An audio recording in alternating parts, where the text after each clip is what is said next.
This week, we're off to one of my best friend's farms. We're off to Finca Argentina, and we're going to have the Catimor washed. My name is Steve Layton, and I travel the world finding amazing and delicious coffee for you to drink at home. Some make coffee difficult to understand and complicated, but here, it's my job to make it easy and fun, and tell you what's in my mug.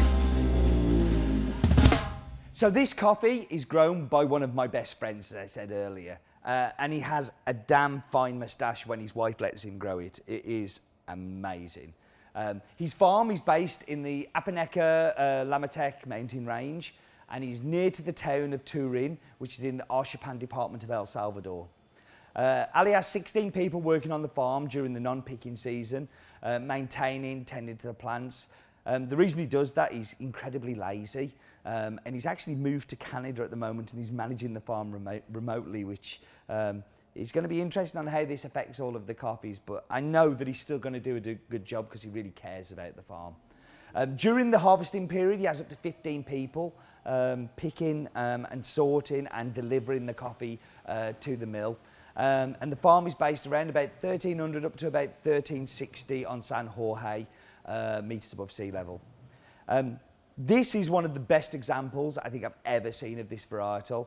And it came around for two reasons, really. One, Ali wanted to experiment with different varietals on the farm, and this was one of his experiments. But the other one is that there's a big leaf rust problem in El Salvador. And Ali's idea was to plant Catimor, which is very leaf rust resistant, to try and see how it would grow and also bulk up his crop. But he never ever dreamt he was going to separate it off.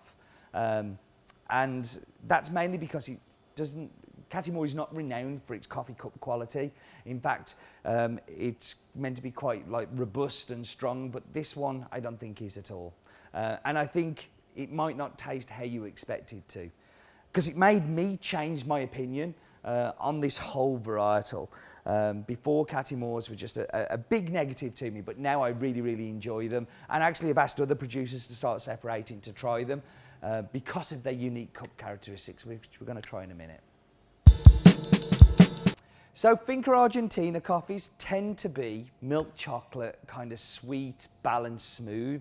And the reason I wanted to focus on the tasty notes for this one is it's a little bit different with this. It's got slightly almost underripe fruit smell to it.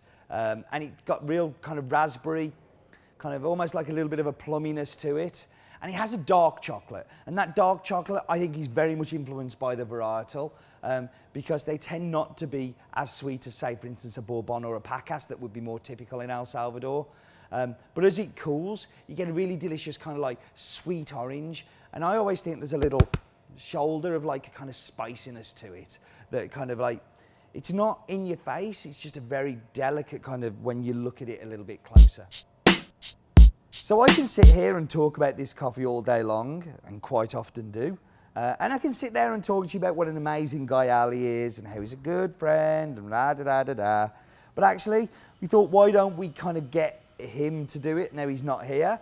But if we go back to In My Mug 300, we did a very special interview with Ali at London Coffee Festival. And I think here you got to see a real insight into how crazy and messed up and disorganised and fun that Ali is. So why don't we just go back in time to In My Mug 300.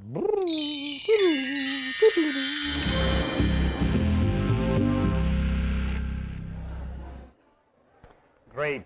Welcome everybody. This is In My Mug on tour. This is live from the London Coffee Festival. This is episode 300. Great. Awesome. For those of you who are not watching live, this will actually be on the Haspin website on August 11th, 2014. Now, I am your host for tonight. I am Alejandro Martinez, and I am the owner of Finca Argentina in El Salvador. People who are doing it for passion do amazing things. We say this all the time, but good people make good product, and every year it gets better not because they're worried about the money or because they're going to get paid more for better quality, but because it matters in here, and Ali's someone it matters in here. 2 months on, Like we Skyped and Yeah. like I got to talk to a dude from El Salvador who had ideas, and yeah, I'm kind of done. I'm tired. All right. Okay, well, Wait. we've got to talk about the fertilizer treatments and what we've actually done with So this. we'll talk a little bit about that. So, This is mine. so Dale basically said is he's a barista. He knows how to brew the coffee, but he didn't know anything about farming, and it was a little pretentious for him to tell me, "This is how I want you to pick the coffee, and this is how Can I we want have a you to whinge manage about the other coffee." roasters? So basically, he said, "What would you do different if we're going to work on a competition coffee?" And I thought that was great. I told him, "How about we fertilize the plant a lot?" And I actually used the phrase "la foie gras." And you know, you have the geese and you stuff the geese with a lot of food, and we did the same with the plant. They're less politically correct in El Salvador. But we did the same with the plant, and part of me, I wanted to try different, see different results. So it was an experiment that I wanted to try, and it was great to have an excuse to do it. And it's really important. I mean, I think the important message here is that a lot of coffee roasters go on buying trips and they turn up to Origin and they'll say, "You should do this, you should do that," and have no knowledge of what they're talking about at all. I'm very much of the opinion I go along and I make beans go brown. I'm really rubbish at making them wet and I'm really rubbish at growing them. So I talked to him about making them wet and I talked to him about growing them. And this was, if money's no expense, because it's a small lot, we'll put loads of money on it. I mean, how much did this experiment cost per pound in the grand scheme of things, do you think? It's like maybe $1 a pound more. But So do you know how much that'll cost you extra bag? 20 pence, 30 pence.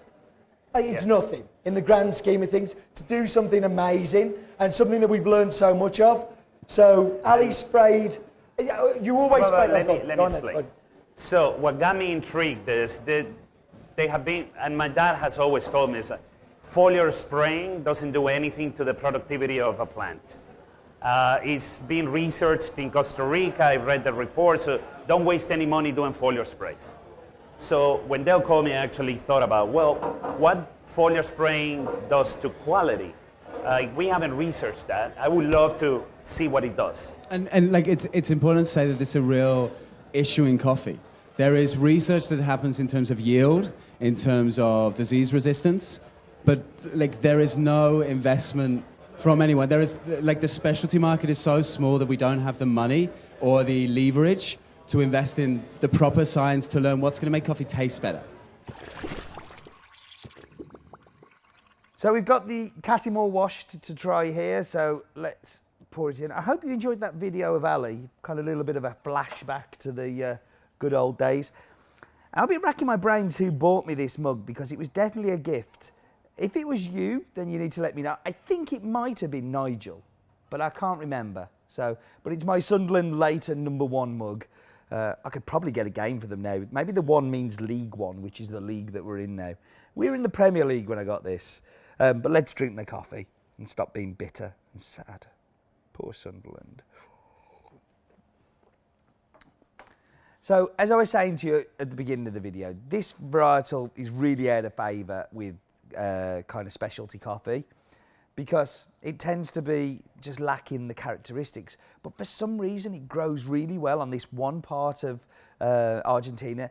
Ali's tried it on other parts and it hasn't worked the same. And really, you can't plant anything else on this land because it's near the hot springs, and the hot springs just kill the fragile plants, where this is a much stronger plant.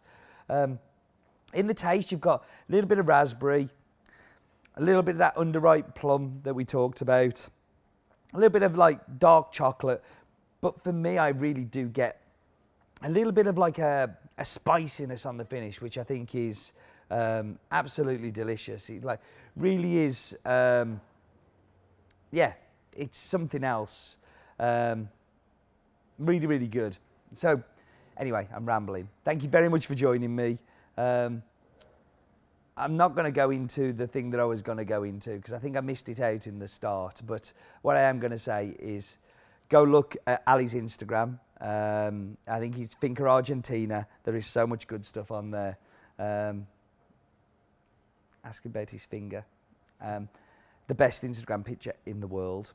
In fact, I might even pop it on the screen right now for those of you who are too lazy to go onto Instagram. But do remember, life is too bad short for no fingers, but it's definitely too short for bad coffee.